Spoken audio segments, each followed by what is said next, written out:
guys, so something that I thought would be really fun to do for a video, or I guess interesting, one of my first threads ever on astrology Twitter was where the signs go wrong in love, and I made these really dramatic poems kind of just talking about like things that I've personally seen or experienced or studied about the signs, and when you apply your Venus sign, I just made like personal observations about where each sign goes wrong in their love life. This is going to be for your Venus sign. If you don't know your Venus sign, your Venus is the planet of how you love, your sensory details, what you personify in your style, in your appearance, in what you have in your house, that kind of thing. And it's just also like a overall perspective of what you're like when you love someone, the kind of lover that you want, and then also just anything visual, anything sensory detail oriented. It dictates your preferences for taste, smell, touch, that kind of thing. So yeah, we're going to be applying our Venus sign for this video, not your sun sign unless you're like dominant, and if you're more into astro and you know, like you have a duplicated energy in another area or intercepted Venus or what have you. But let's not confuse things, so I will leave a link below on how to find your Venus sign on a website. It's super easy, there's so many websites, and you can just even Google how to find my Venus sign. I'm pretty sure anything will pop up that will just direct you to it. Disclaimer, this is for fun. I'm not like a relationship expert. I am not saying that every single person does this or doesn't do this, and again, this could also be like an undeveloped versus developed traits thing, so just don't take it too literally. These are just things that I feel I've personally witnessed or studied, and I can see your love life being dysfunctional through these traits or these characteristics or these habits. Alright? Okay. Like my shirt, by the way. I got it at Target. If I'm not at Target, I'm like at Forever 21. I have a problem. Also, disclaimer, I got a lot of hate for my last videos too, because my fire alarm isn't fixed, and I told myself I was gonna fix my fire alarm, but here we are, so I'm sorry, bear with me. Aries Venus, where you go wrong in your love life. So I've noticed that Aries archetypes are kind of visual, very into like the fitness trope. A lot of things are attached to like their bodies and being active, because they are the first quadrant and the first sign of the zodiac. They're very high energy and they're very impulsive, and I think they jump in head first without taking a step to, you know, take a step back and analyze what's going on around them, and they get so swept away in the possibilities or what is feeling good for them at the moment that they don't tend to analyze it thoroughly in a way that they should.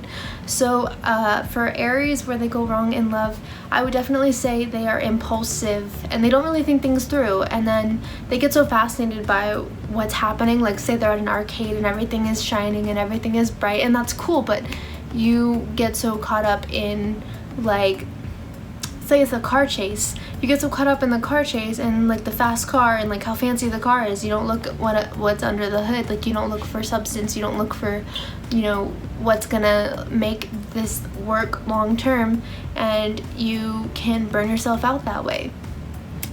Jumping in head first, burning yourself out too fast, getting too excited over what seems exciting versus what is practical or what is good for them, caring more about like the chase versus the catch. Taurus Venus.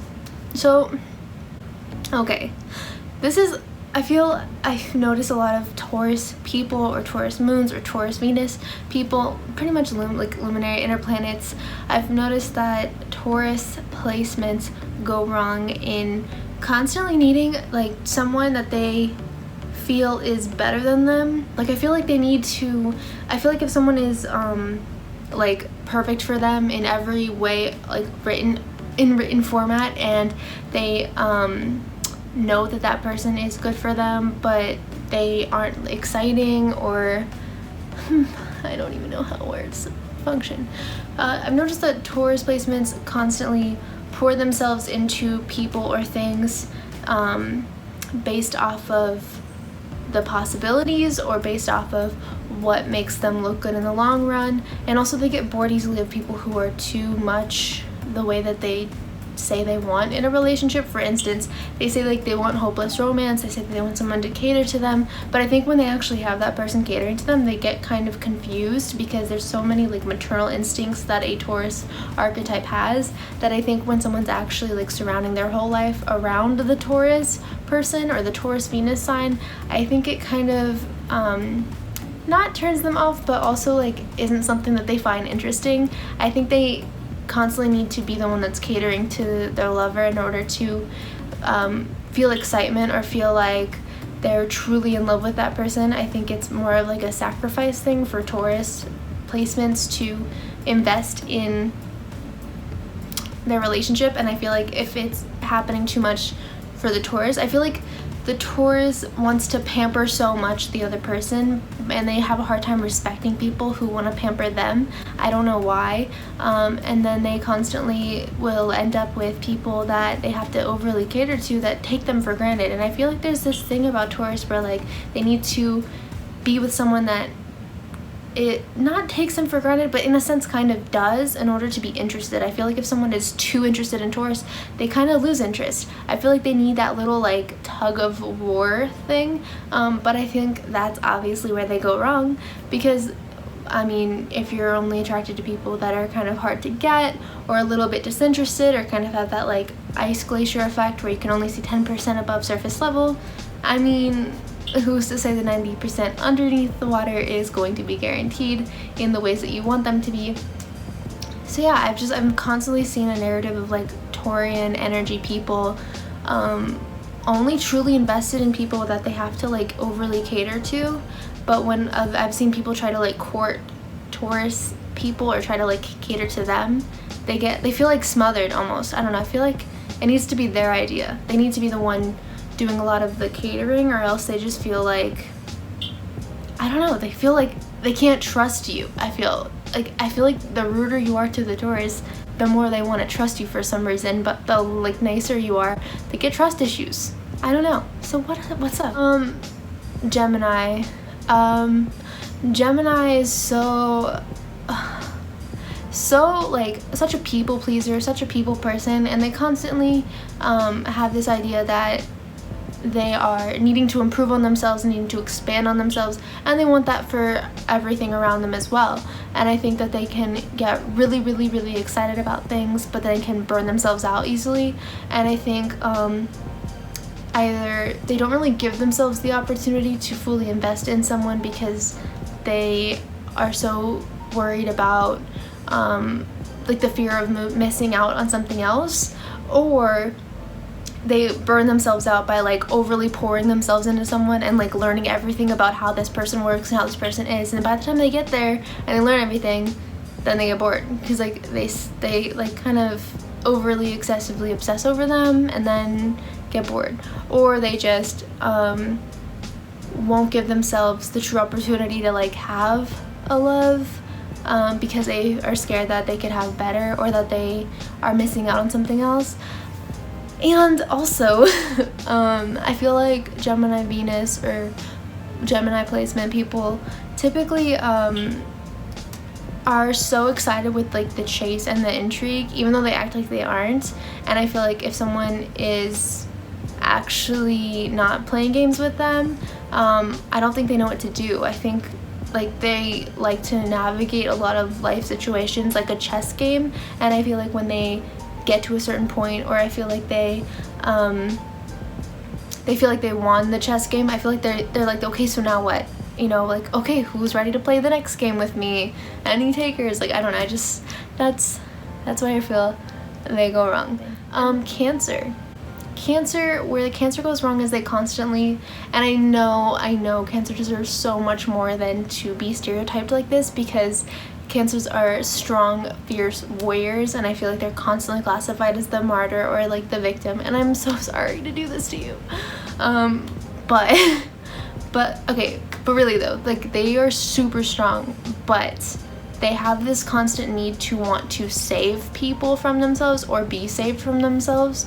And I feel like jumping into any relationship where you're hoping like you can save someone or where you can be saved, like isn't isn't really a strong foundation or a healthy foundation to build anything off of.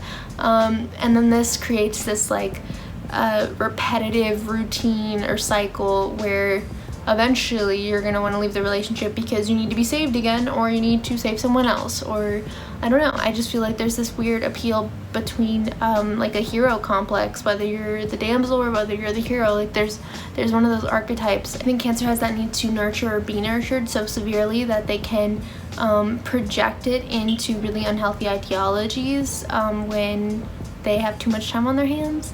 So they really have to be careful about this, because there's so much more to like a romance or a love than needing to save each other. I think it's a lot stronger for them when they can stand on their own 2 feet and have someone stand on their own 2 feet and realize like they don't need to morph into one another, mold into one another, because that's not healthy for anyone, even if that's ideal for them, because they're just gonna end up in the same repetitive cycle again. But yeah, I have to really think about this. I really don't. I'm about to drag myself. No, I'm kidding. Leo go wrong in relationships because they constantly need an audience, and they easily get manipulated by big grand gestures of romance. And I think, you know, there's so much of their life spent in searching for that affection or that admiration or that attention that they don't receive most of the time. I feel like, you know, we constantly are giving Leo this hype or this trope of how much they need attention or how much they want attention, and I feel like we all want attention. I feel like Leo is just more honest about it than most people, and they don't really get it as much as everyone acts like they do. They don't get it at all most of the time, I feel like, in my opinion. And so I feel like when they do get it, it's so shocking, especially because like if you want something so much and you spend so much time and energy focusing on how to be loved or how to be a person that deserves that or deserves attention or deserves affection, and then you actually get it, you build it so colossally high in your head that by the time you get it, I think you can be blinded by the initial reaction of receiving it, that you like forget where it's coming from. And this makes you susceptible to kind of attracting really sketchy people in your life because you're just so enamored by this idea of love, because you're such a hopeless romantic that you can lose sight of pretty much who's saying it to you or what they're actually offering you. And you gotta be careful with that, because a lot of Leos will just jump head first when they're like, what? Like, I'm being valued, I'm being appreciated, and they just kind of go head first into the arms of anyone. And they like to think that they can see through things, but I think they can see through things when it's not affecting them personally. I feel like if someone's like really affectionate and really like emotional in a Leo space, I think a Leo gets really conflicted for themselves, because I think it's easier to be for a Leo, it's easier to like be the third party and like observe other things and like make really clear judgments about what's going on around them. But when it's actually happening to them, I think they can get kind of blurry-eyed because they want it so badly that I think they can get fooled quite easily. So yeah, they gotta look for substance beneath the sentiments, you know? Okay, and then Virgo. So Virgo has a tendency to hide how nurturing or how emotional, or how sensitive they actually are, and they have the need to constantly want to save people. I've noticed that a lot of Virgos need to constantly save people, and that they need to constantly conform people or be around people that morph into these ideologies or standards that they set for themselves and for others. But sometimes the what's good on paper for a Virgo isn't always realistic or healthy for them, and I think a lot of the time they get so focused on like this checklist of what is perfect or what is good for them that they lose sight of literally any like naturally healthy or organic connection in the world around them, because they're so fixated or like so focused on a checklist. But also two things. They want to be the hero a lot, but then they always, you know, save the day, and then they like pick apart the person that they saved, and they're like, oh, you're not strong enough to stand on your own 2 feet, bye. But they like still initially like kind of get pulled into this like need to save people. I don't know why. It's like, I think it's like a catch-22 for Virgo, because they want to save people, but then they do, and then they like are smart enough to know who is actually like like once they save you, they're kind of like, but why did I need to save you? Like, why can't you be strong on your own? And then they'll typically leave. Or they'll attract people based on how great of a checklist they have and how sensible someone is. And I think they'll kind of downplay how much they do need to be nurtured, and how much the emotional side of a Virgo is hidden at times, because they're so guarded and so protected. And because of this, I think people can kind of take them for granted, or they can become kind of callous, or they can attract callous people into their lives, because emotional people typically turn Virgos off. Like big emotional people, they want someone that's a little bit more reserved. But being attracted to people that are like that may not always be the people that they need, because I think it's more about finding someone that challenges you in a way that benefits your personal growth versus a checklist. I don't know if that made sense, but there we go. That was Virgo. And then Libra. Oh, Libra. So I feel like this has been said a lot, so I don't feel like what I'm about to say is very groundbreaking. I apologize, but Libra placements have very high standards for romance. Very high standards for romance, very high standards for themselves. They tell themselves when they're single, like, I'm going to only accept this in my next relationship. I will not accept anything less, because they have a habit of accepting less continually, and then they jump into a relationship and throw everything that they want or everything that they desire out the window, if they truly are in love with you, and they'll kind of just morph into whatever you want them to be, whatever you need from them, whatever you want them to do in that moment. And they kind of, well, they'll resent this, but they'll still do it. They'll lose sight of themselves, and then they'll resent it later on. And it's kind of sad, because like they pour so much of themselves into people, and then they just come out empty. But then also they do this, but then they resent it, and they'll like channel a lot of passive aggression, or a lot of kind of unhealthy mannerisms in relationships based off of giving so much, or feeling that they've given so much, or feeling that they're being taken for granted. And they'll kind of overly express this. They'll overly express like dissatisfaction, or they'll randomly break up with someone without little to any explanation why. The people might feel very confused by this, and it's because they have such a high standard of romance, and then they want that like chivalrous, like the old-fashioned guy with the cheesy smile that's always pleasant and always like great, and always makes them look good, and always makes them feel good. I'm thinking like the cheesiest classic romances that you watch, they want it. They believe that it's real. They believe those aren't actors, like that's an actual thing that's going to happen to them, and you can't really tell them otherwise. And so yeah, so there's, I don't know, I feel like it's a catch-22 kind of. Yeah, so Libra, a mess. No, I'm kidding. We have Scorpio. So Scorpio has the tendency to constantly not trust anything that seems like it's healthy for them, but be drawn to things that seem kind of dramatic, or people that seem kind of a little bit not put together, because I feel it makes them feel it's real. I feel they're so like cynical, especially people that have like are older, have gone through multiple relationships. I feel like they get kind of jaded, because they're so caught up in not trusting anything, or needing to overly analyze everything. Bless you. Needing to overly analyze everything, or constantly like wanting to research it for themselves, or study it for themselves, or fact check for themselves. Scorpio has a tendency to Scorpio Venus placements, or Scorpio interplanetary placements has the tendency to not trust things unless they're packaged in a way that is dismantled or tarnished or tainted. I feel like they have a hard time believing something. They have like the too good to be true syndrome, and they'll self-sabotage because of this.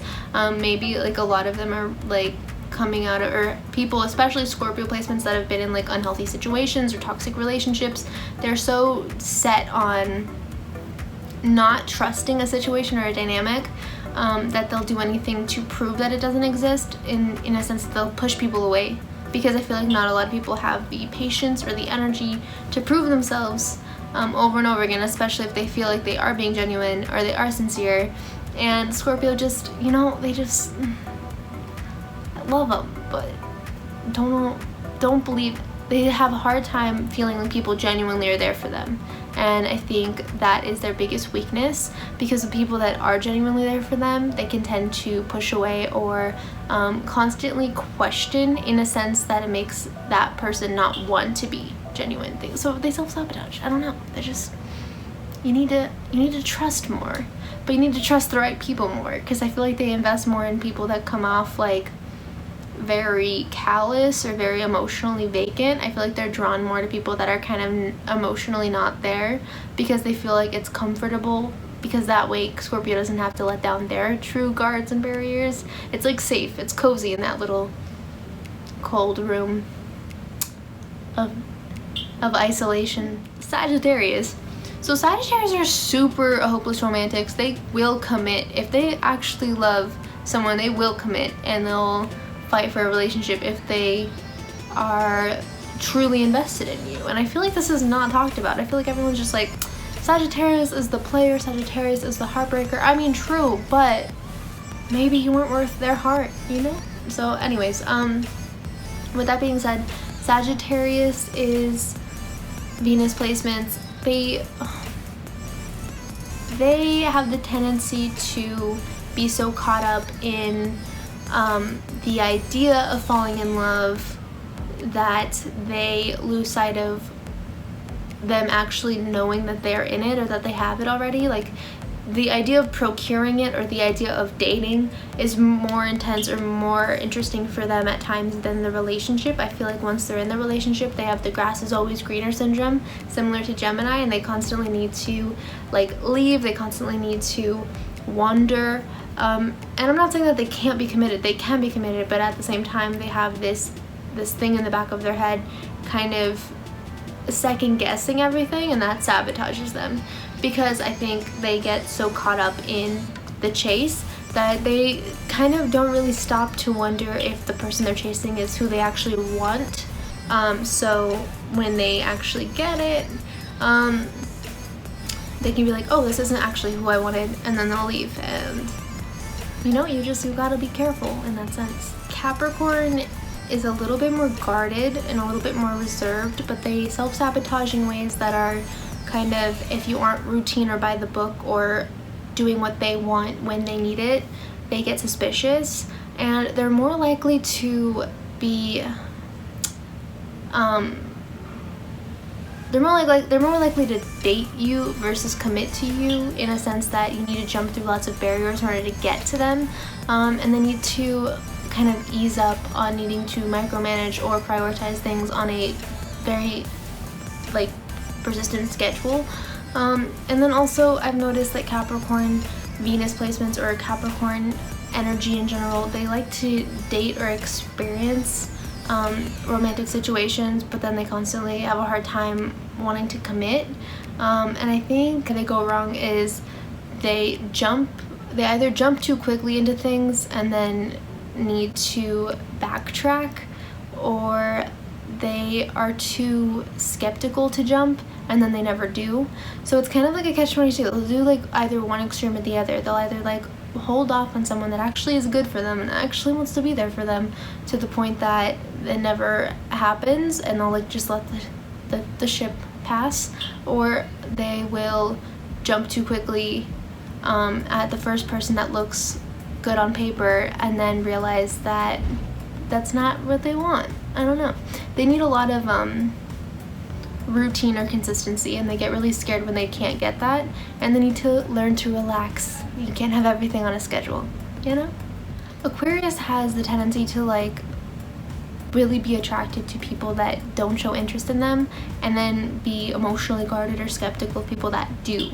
They like the chase, and they like setting their sights high on things or situations that they feel probably won't happen, but they will pass up a lot of good opportunities just to get there, or just for the idea of something better. And I think it's, you know, stop doing that.